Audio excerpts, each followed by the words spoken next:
Welcome to Talkin' Waukesha, the podcast where every conversation springs to life. I'm Andrew Nafke. And I'm Anthony Terrell. And we're your hosts for today's journey into the heart of Waukesha. Whether you're a local or just passing through, join us as we explore the stories, people, and hidden gems that make Waukesha truly special. From community events to personal anecdotes, we're here to bring you the pulse of our vibrant town. So grab your favorite beverage, sit back, and let's dive into another episode of Talkin' Waukesha, where every conversation springs to life. Welcome back to another episode of Talkin' Waukesha. Today we're joined by Brian Charlesworth, the fire marshal with the Waukesha Fire Department. Welcome. Welcome back. Oh yeah, welcome back. Yeah. Thanks for having me. I appreciate it. So we're getting close to summertime, and summer in Waukesha means more time outdoors, more gatherings, more opportunities for fun, but it's also also marks a notable increase in fire risks.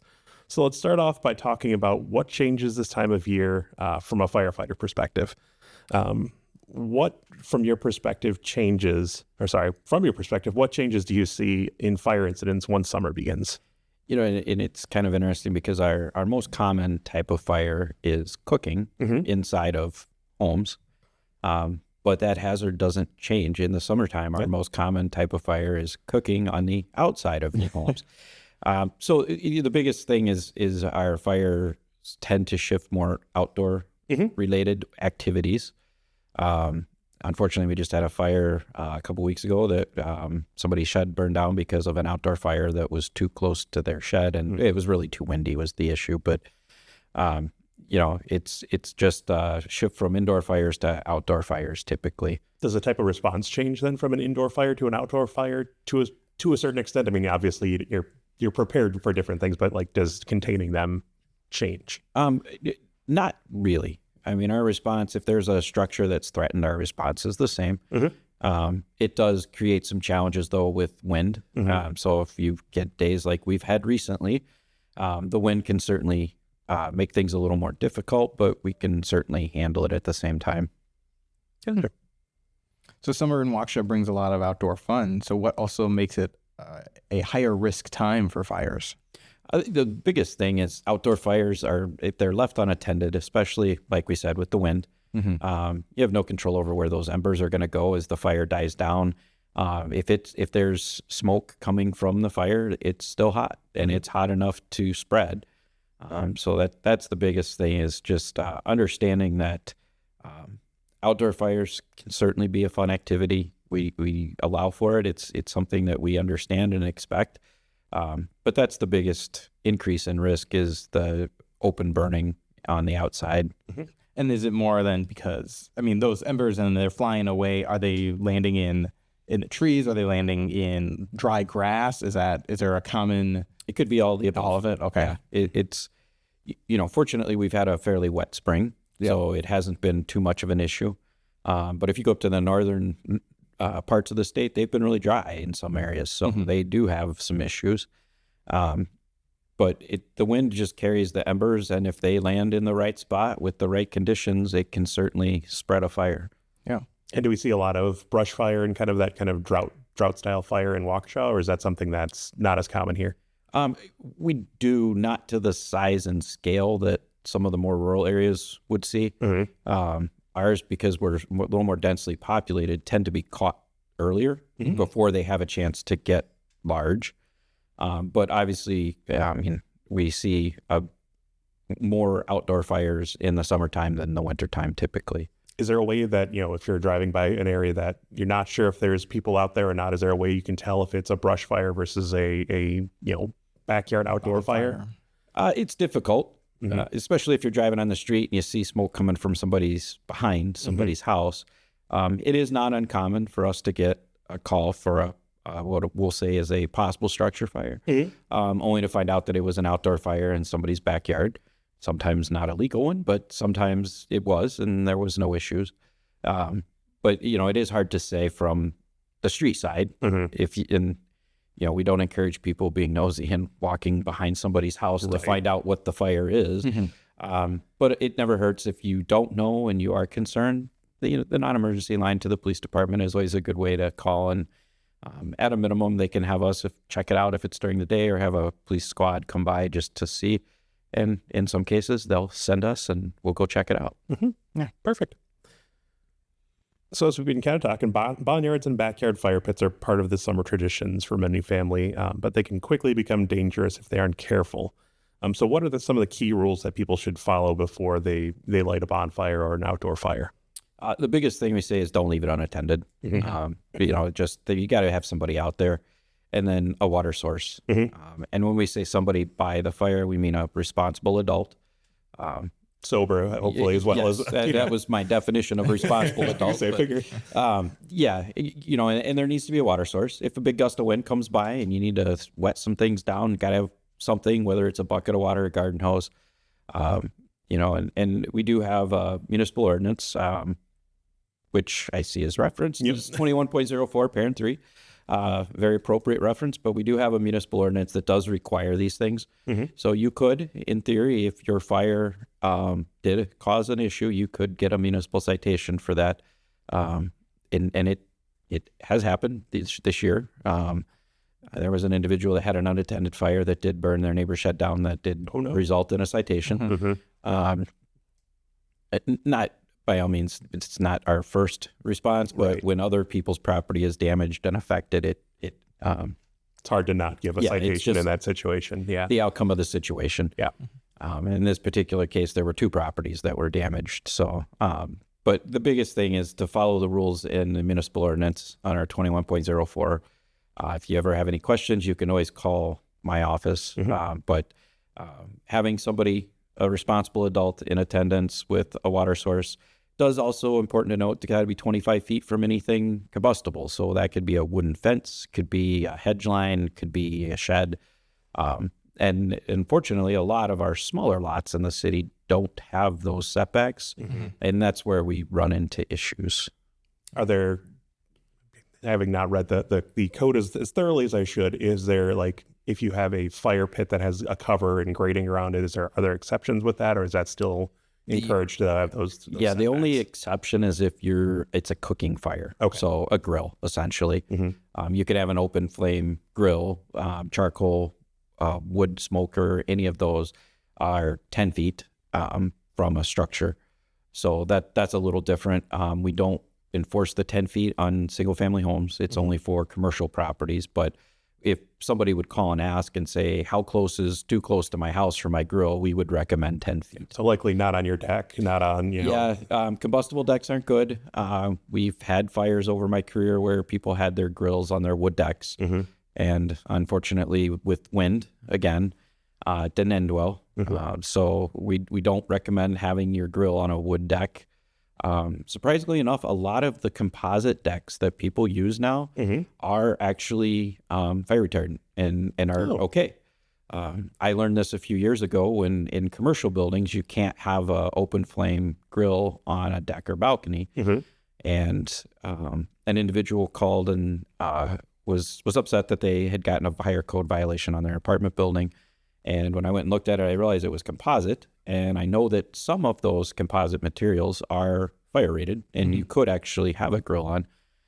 I was able to do some research and worked with one of the local suppliers in the area and found out that they only sell the fire retardant material in this area. So if you do have a newer deck with a composite material and you can figure out where it came from, you can find out if it actually is a fire retardant material. Most states, obviously the states where wildfires are a big issue, have rules and laws that say it has to be. So a lot of the suppliers now just ship it. That's it makes sense. Yeah, just if why not have it that way? Then you can sell it in any state. It doesn't matter. And obviously in the Southwest and the West Coast, California, Washington, Oregon, and then Colorado, a lot of the states with the mountains and the wildfires all require what we refer to in my world as a non-combustible material. It'll still burn if a direct flame contact, but it will not support fire or flame without a direct flame contact. So it's going to take some time for it to catch. And it needs an exterior, as we would say, an external energy source. Sounds like it's really difficult to start them on fire then. It is. So you have to be trying to do that. Yes. So I know we kind of already touched on it or hinted at it too. So for the local guidelines and ordinances for Waukesha, people that they should be aware of is City Code 21.04 04 parentheses 3. Correct. So you want to tell us, I guess, more specifically kind of what that code or what like the guidelines are for that? Yeah, I mean, we more or less covered the rules, but it's important to note that only applies to 1 and 2 family structures. If you're outside of a 1 and 2 family structure, you have to have a permit from my office to do that. So commercial property, commercial residential property, condominium developments.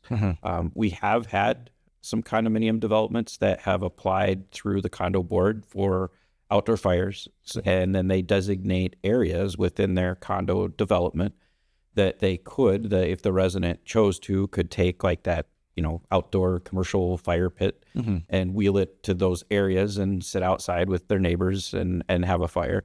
And that's fine. If it's permitted and it's approved, there's no problem with that. And we've had some apartments, not so much with outdoor fires, but like we talked about, the grills can't be on balconies. They've actually created outdoor grilling spaces for their tenants to either attach their own grills to some anchor points with some type of a secured chain or cable so that it can't be stolen, and then set those up so that the tenants still have an option to use a grill. It just can't be on their balcony. And do these rules then cover portable, fireplaces, things like that run off of either a portable butane or propane kind of a thing? So they don't specifically.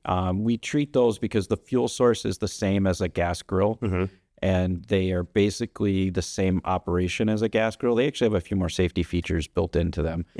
So we treat those much like a gas grill and say that those are a 10-foot setback from anything. So we do give a little bit of leeway to a commercially purchased product that's supplied with propane. They do have a thermocouple built into them, so if the wind would for some reason blow the flame out, it automatically shuts the gas off. And they do have tip over protection, so if they're knocked over or kicked over, it shuts the gas off. So a couple more safety features than a standard grill, so that's why we allow those to be used in the same setbacks as a gas grill. And in the cases of the commercial locations, do they need to apply for a permit each time they want to do a burn, or is it an annual permit? So if they have like an area that is far away from the building, has the proper structure to it, that they can have an open fire pit? So we both actually. If you have a built feature, like let's say you, as part of your landscaping, have put in an actual built-in outdoor fire pit, benches, and it's a permanent structure. It's not going to go anywhere. We can approve those permanently. But if you're using some kind of a portable outdoor fire pit, something that could be moved, relocated on commercial property, we would want to permit that at least on an annual basis. Gotcha. What is the I guess recommended then wind speed for so like for a bonfire or things like that people should, if it's going around? Yep, I'm actually glad you asked that. I forgot to mention that. The wind speed is 10 miles an hour or less for what's acceptable, and that's pretty standard. That's not an arbitrary number. We did a lot of research and went with a consistent number. And that's more of it's easy to look up. You can type wind speed and direction for whatever community you're in and get that information fairly quickly. So if it's even projected to be 10 miles an hour or more, we would say don't burn. It's just at that point the wind speed's too high and it will carry the embers farther than just your property or even onto your own property. And then for extinguishing the fires too, is there I'm kind of getting ahead of ourselves too. Is there an ideal way to extinguish fire? I know, pour water on it with a hose or things, but is there additional things that we should be looking out for? The most effective way to extinguish an outdoor fire is water. That obviously we use water on all fires, but water is the most effective. Fire extinguishers work, but the water is the most easily, readily available. As much as people like to complain about our water rates, still the cheapest way to put out a fire. It's cheaper than having to buy a new house. Yes, exactly. New house, new extinguisher. Fire extinguishers aren't cheap. Just water. It's the easiest way. And typically what we tell people is just douse everything. If it's still sizzling and steaming, that's different than smoking. if you can physically see the surfaces are wet, let it sit for a few minutes, come back. If it's just steam, that will quickly dissipate after 5 to 10 minutes, and then you can come back and see, you still see a little smoke or something, just give it a little more water. Okay. Do you think the old Smokey the Bear one of soak and stir, like, is that still a good method as well? Of Absolutely. So soak everything down, Yep. stir through the ashes, re-soak everything so you're hitting not only the top but every layer. down. Yep. Sometimes you got those coals on the bottom that are still glowing. Fortunately, most of the commercially purchased portable outdoor fireplaces don't have a lot of capacity to hold the coals, which is what makes them a little more desirable. But we do allow for a built-in in-ground fire pit, and those are the ones that can trap those coals deep. Yeah. Where it's good to have a metal rod or something that you can stir that up with, like you said. Yeah. Are there regulations of how deep a fire pit has to be if it's built into the ground, or how much it has to be dug out to make sure that it's, safe, and that even at like a gust of wind somewhere, it doesn't carry embers away? And that is in the ordinance as well. I'm going to try to recite things from memory. So I believe it is a minimum 6-inch depth below the surface of the ground, with a non-combustible ring of some sort, meaning rock, stone, metal, something that won't burn, so that it doesn't spread to the edge in the grass, and no more than 3 feet in diameter. Okay. So I believe, if I'm recalling correctly, but if you have any questions, I do encourage you to go to the municipal code book and look at 21.04, because that has all the exact specifications. And then my last crazy question is there a limitation to height of how big a flame can get? I was gonna ask that before, people want these nice big bonfires, and Yes. obviously they'll flare up if you're throwing dry leaves and things like that on it. So 3 feet from the base of the fire. Okay. So where, if your fire is sitting in a portable fire pit that's 2 feet off the ground, it's 3 feet from the base of the fire. That 2 feet of elevation doesn't count. We do recognize that. So 3 feet from the base of the fire, which realistically is a standard outdoor fire. It's comfortable height for that point. We did some research. We tried not to make this like over the top prohibitive, but be consistent with what's going on around the country. And 3 feet seemed to be the average of all the numbers that we researched. So 3 feet from the base of the fire. And really, do we all carry yardsticks or rulers or tape measures? No, but it's obvious when it's not. If you can see it from the road, there's a little bit of a problem. Exactly. If you're standing there and like, whoa, this is really big. Yeah. When you see the outline of people and there's fire above them. Yeah. I think you could all Google search photos of bonfires and see, it's, again, we're asking for some reasonableness, but there has to be a line somewhere, and that's 3 feet. So Yeah. So we kind of talked a lot about bonfires and fire pits, but another major part of the summer is grilling season. So whether it's charcoal, propane, any other sorts of cooking resource for fuel, there's the word I'm looking for, fuel. It can create some serious fire hazards when safety steps are skipped. So what are the most common grill-related fire hazards that the city of Waukesha sees? the biggest issue is just leaving it unattended. You throw your burgers on there, and then, I want to go inside and get started on the side dish or whatever. And you're not outside with it. We never really want you to leave an open flame cooking of any kind unattended, but especially a grill, because of the grease buildup. Grills will catch on fire just from grease buildup and drippings. Brats and burgers, great on the grill, but also have a lot of grease buildup over time. Yep. So 2 things. 1 is leaving it unattended, and 2 is not attending to the, just clean it up every now and then. Scrape all the grease. There's usually, on most gas grills, there's a drip pan underneath the burners that can be cleaned out. And charcoal grills, obviously, they kind of burn themselves off, but just making sure you keep the grease buildup down. That's the key. That's really most of what we see is it's just dirty, and eventually the grease catches on fire. Are you seeing more hazards or more even incidences with charcoal versus like propane grills, or is it pretty much even? It's stayed pretty steady in the years I've been here. Everybody's very passionate about their fuel of choice for their outdoor barbecues. Yeah.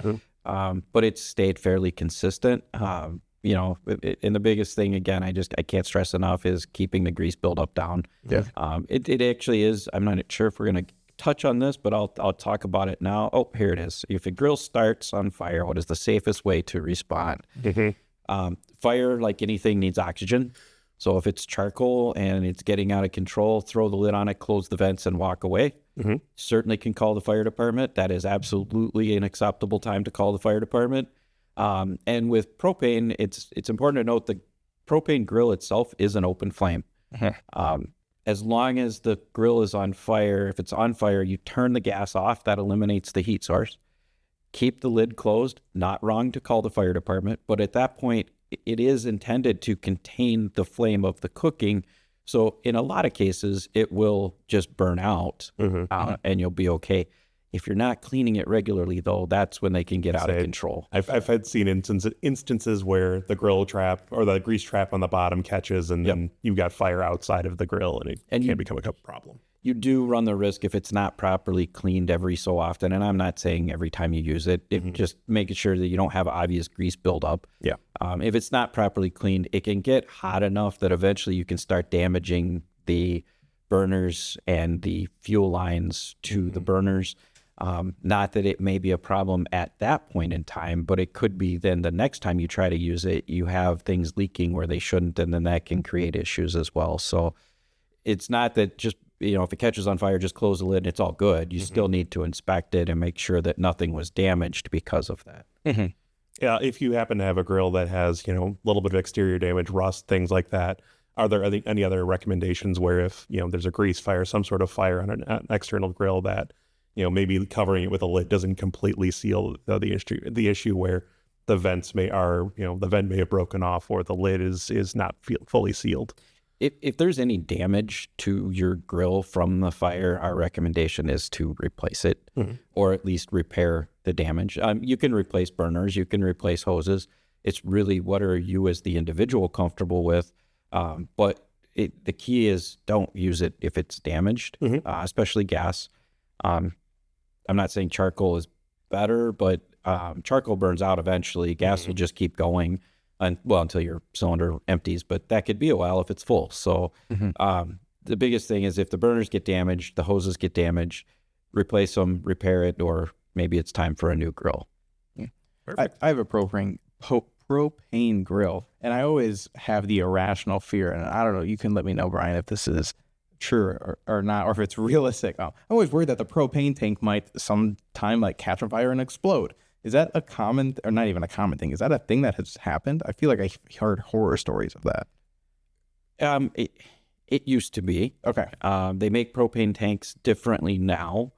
Now they actually have what we call a burst disc that will actually allow it to pop and relieve pressure. It is still loud, and it is still incredibly impressive from a fire standpoint because it's just blowing fire off the cylinder. It is still dangerous. Sure. But the chances of them exploding are a lot less. They still could. I'm not saying they can't. But there was a lot of changes in the rules several years ago with propane cylinders, and used to be if you didn't have a star handle on top, that it didn't meet the current rules. And if you took that to get refilled or to a cylinder exchange place, they would take that cylinder out of circulation because it didn't meet the new safety standards. I have not seen an older style that has the straight round handle for years. Sure. Most of those have been caught through filling and exchanges and taken out of circulation. Just not something that's very common anymore. But if for some reason you do have a gas grill and that handle isn't a star shaped and it's the old traditional flat round handle, it's probably time to get a new cylinder. Yeah. It's probably pretty rusty by this point. Yeah, it's pretty old at this point because that rule took effect, I'll say a long time ago. I couldn't quantify. Well, actually I could. I know it was around 2007, 2008. You say I feel like I've been grilling for better part of 2.5 decades, and I don't think I've seen one. So yeah, that's probably a good thing. There used to be a lot more before the cylinder exchanges became popular. You could go to locations in Waukesha and actually refill the same cylinder over and over and over. Sure. And it was more common that those places would refill those versus the cylinder exchanges where they go to a big commercial factory to have those filled, and they sort those out and literally throw them away. They don't keep those in circulation. So. I think the last time I would have seen one is probably like in my grandfather's barn, like in the back. That's probably rusted over, covered in cobwebs. That's been forgotten about. Fair enough. And I'm not saying they still don't exist. I'm sure somebody has one in a barn or a garage somewhere. Hopefully empty. Yes, hopefully. But we do strongly encourage people to not use the older style, which is very, very rare to find anymore. Sure.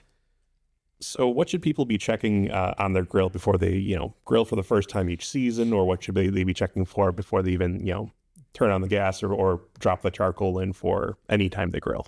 Charcoal's pretty straightforward. It's still structurally sound? If you dump 5 pounds of charcoal in there, is it going to fall over? Is it going to stand up? Are there any holes where you don't want holes? Does the lid go on tight? Those are really the key there. So you could put the lid on it and keep the fire out. Gas, you always want to do a quick inspection of your tank. Make sure there's no rust, cracks, leaks, that you don't smell gas. Propane. Propane's very easy to smell. And then obviously make sure all your hoses aren't dry rot or cracked. If you see any kind of a crack in your rubber hoses, it's time to replace them. They may not be leaking yet, but it's not a matter of if, it's a matter of when. So if you see any cracks at all in the hoses, it's time to replace them. If the burners are really rusty and it looks like the burners themselves may have some holes in them, it's time to replace them. More than the normal holes, at least. Yeah. And the thing there is, it's not so much that an immediate fire hazard, but then the flames come out of those larger holes bigger than the burner was intended, and it could, in theory, catch your food on fire versus just cooking it. So might have a little more well-done burger than you intended. Yeah. A little bit more like charcoal. Yes. What about smokers?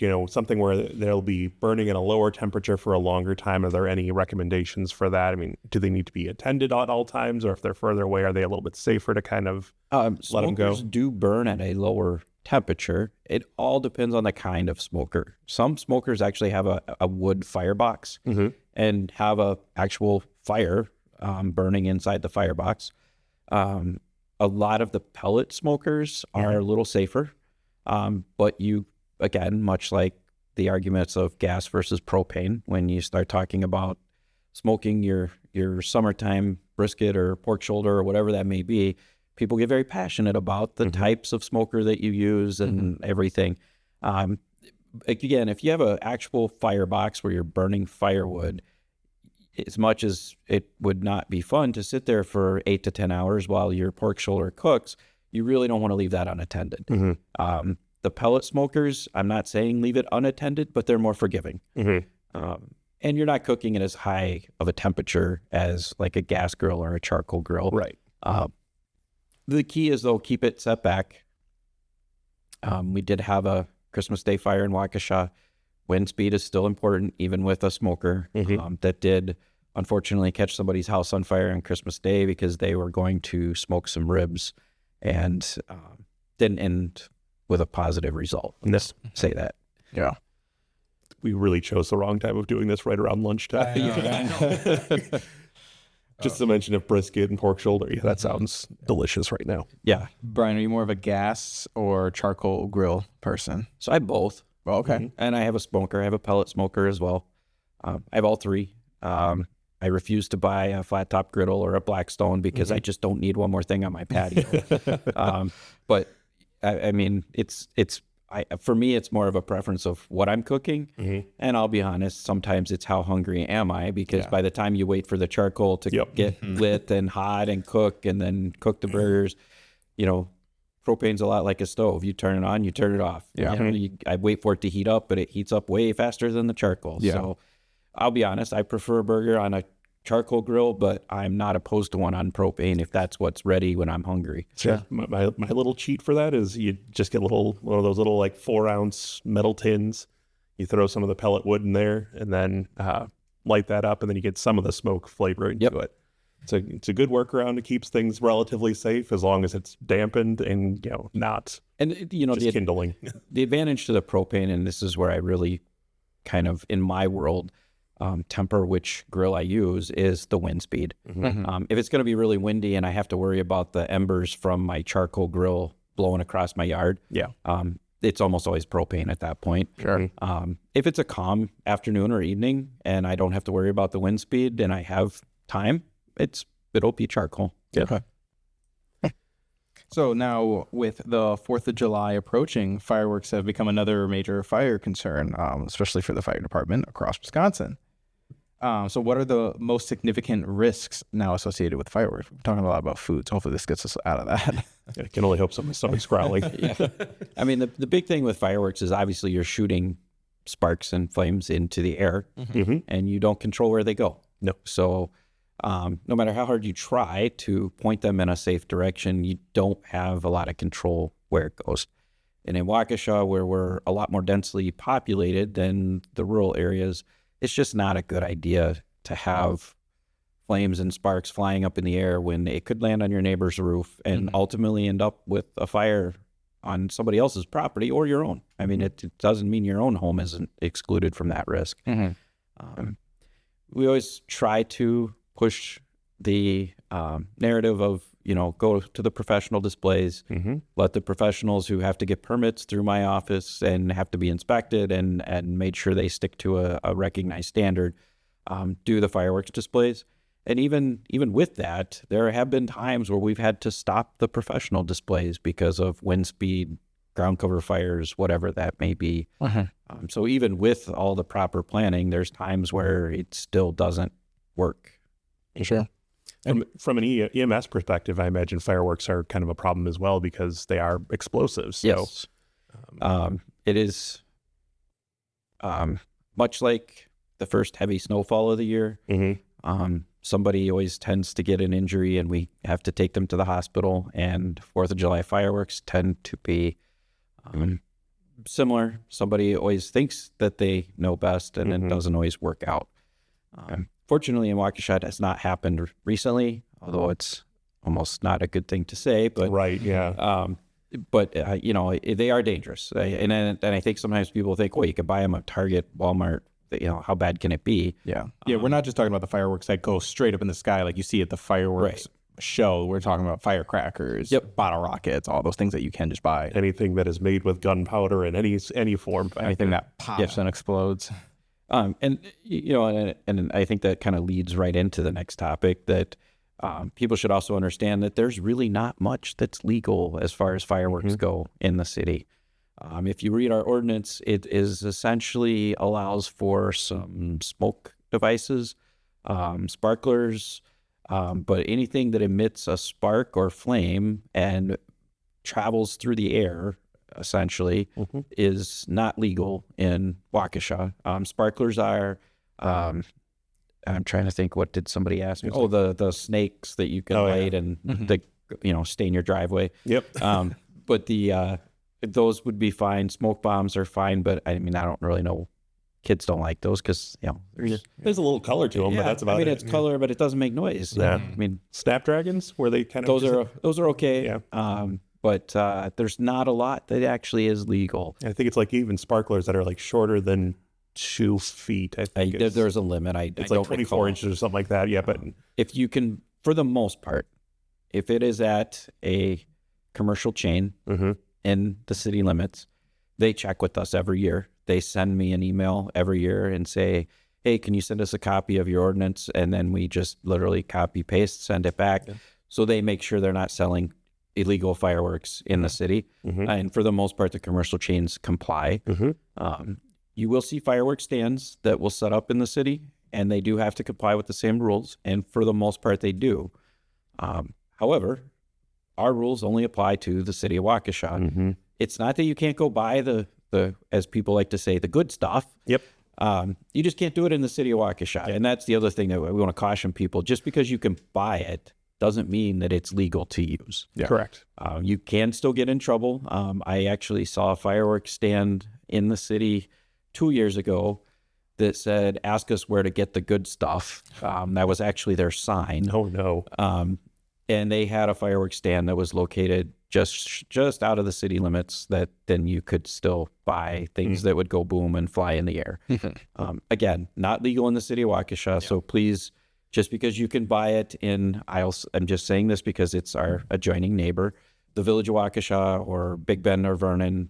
There's a couple of fireworks stands that like to set up out at I-43 and 164. They do sell things that are not legal in the city. So just be aware that you could still see a friendly police officer on a not so friendly visit on the 4th of July if you have fireworks that were purchased outside of the city. And one of the, I mean, growing up, we went down to Kenosha County, and many people like, oh, I'll just go over to Lake Geneva and pick up fireworks there because they don't have the same ordinances. And many a time you will get stopped by a police officer within seconds of leaving that store and saying, hey, where are you firing these off? Same thing with in Racine.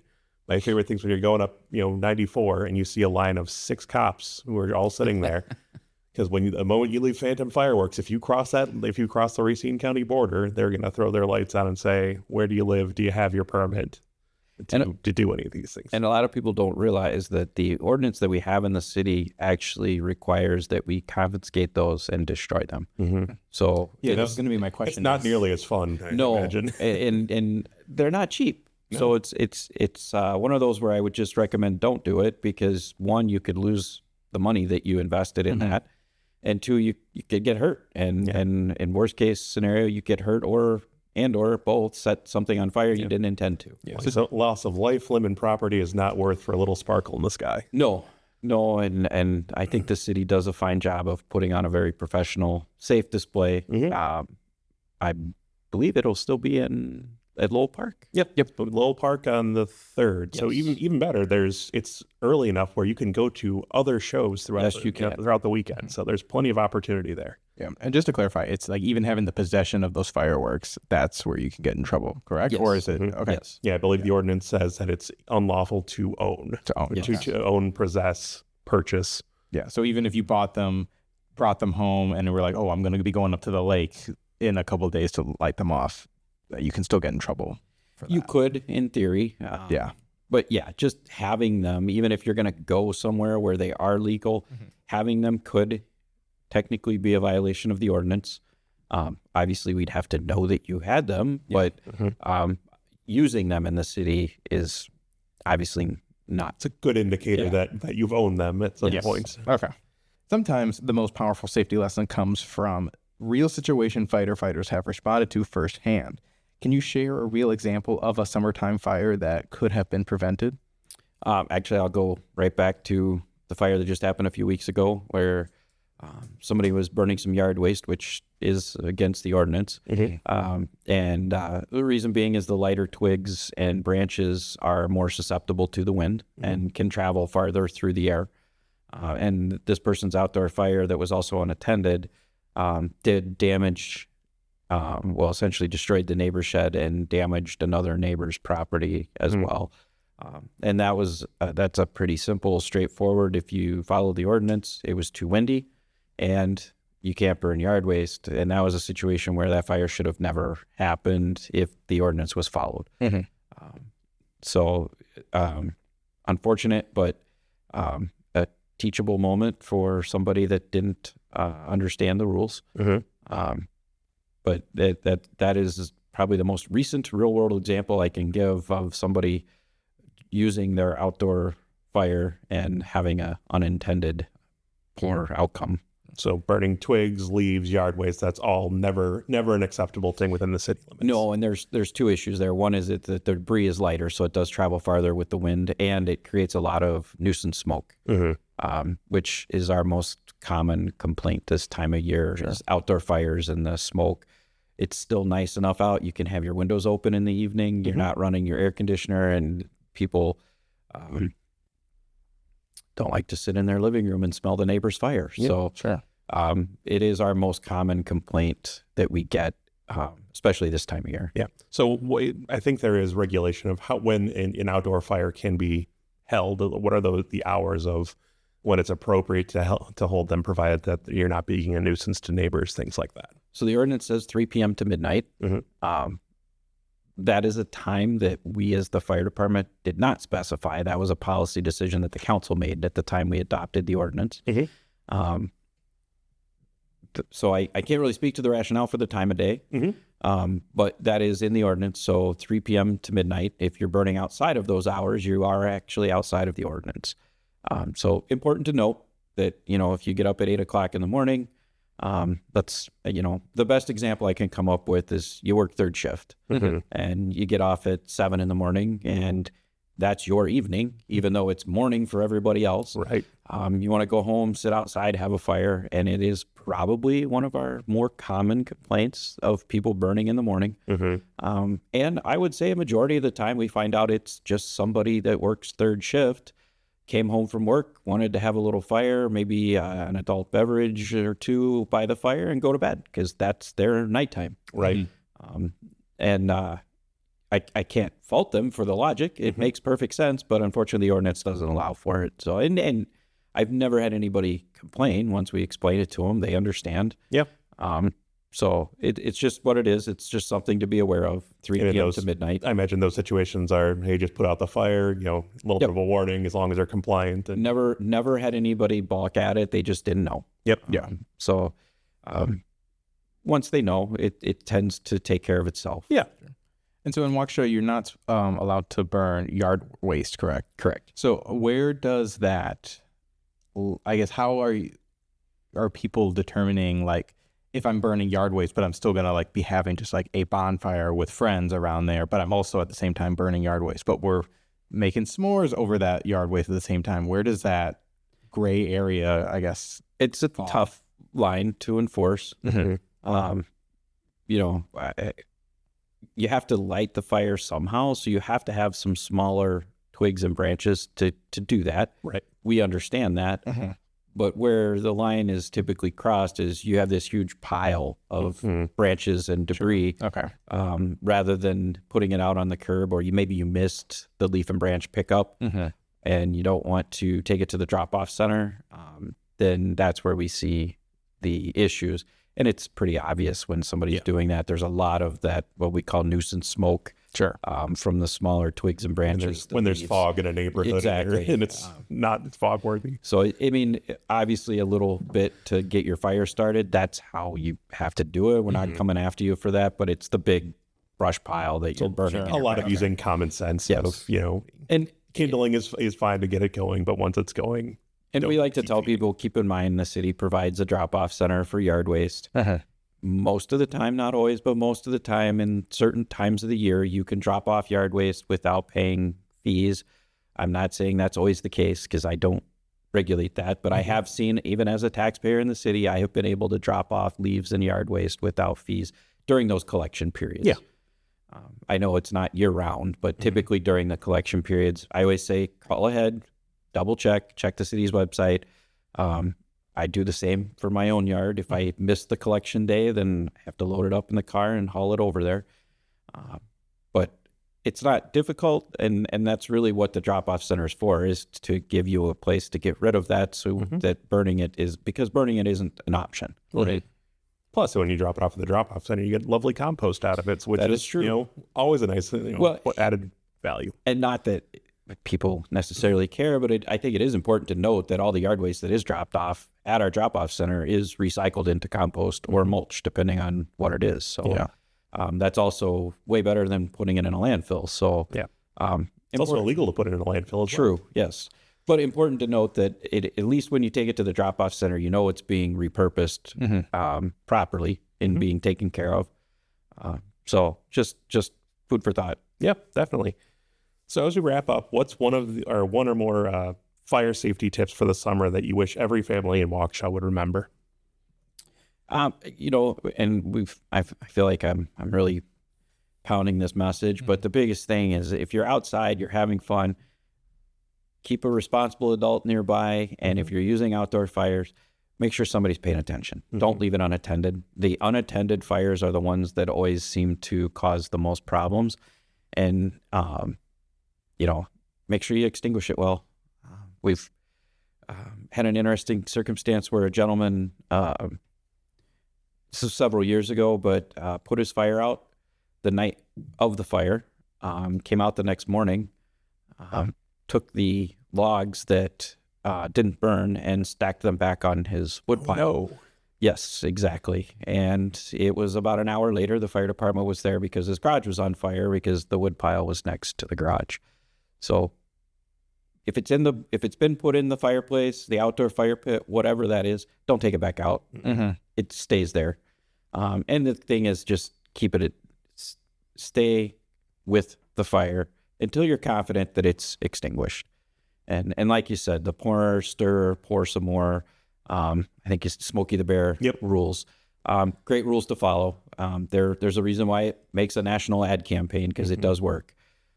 So 1, properly extinguish, and 2, stay with and attend any outdoor fires, grilling, cooking, whatever that may be.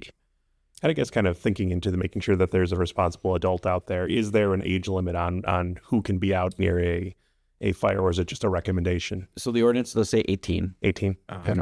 But, obviously we have to define that somehow. So 18 years, like most things in life, 18 is kind of that legal age. Mm-hmm. So we use that as the break point. So there's got to be somebody over 18 that is considered the responsible person. Whether you choose to be that person or not, if you're the person that's over 18, that will be you. Congratulations, you've won. Yeah, exactly. Here's your prize. So, the biggest thing is stay in attendance with the fire and make sure they're properly extinguished. Yep. I think with all this, you can easily enjoy everything that summer has to offer when it comes to, fires, being outdoor fires, campfires, grills, things like that. But just making sure that you're aware of what's going on, making sure that you're following the city ordinances and things like that will allow you to, make the best of it. Well, and it's like most things that we teach about in the fire department with fire safety. There's responsible, correct ways to do things, and then there's not responsible and incorrect ways to do things. It's not that having a fire is unsafe. It's just there's safe ways to do it, and there's not safe ways. Mm-hmm. Much like cooking, it's our most common cause of fire. However, there are safe ways to cook, and there's not safe ways to cook. So that's the biggest thing we want people to understand with our ordinance is we are asking people to do it, if you choose to do it safely. And that's really all we ask. It's not that we can't have a fire. It's not that you can't enjoy being outdoors, cooking, grilling, whatever that is. We just want everybody to be safe. I think that's perfect. Well, thank you so much for joining us. Thank you very much. Well, thanks for having me. Appreciate it. And that's a wrap for another episode of Talkin' Waukesha. We hope you enjoyed diving into the heart of our city with us. If you have a story to share or just want to say hello, reach out to us on social media at City of Waukesha on Facebook. We love hearing from our listeners. Don't forget to subscribe, rate, and leave a review if you enjoyed the conversation. It really helps us spread the word. As always, thanks for tuning in to Talkin' Waukesha, where every conversation springs to life.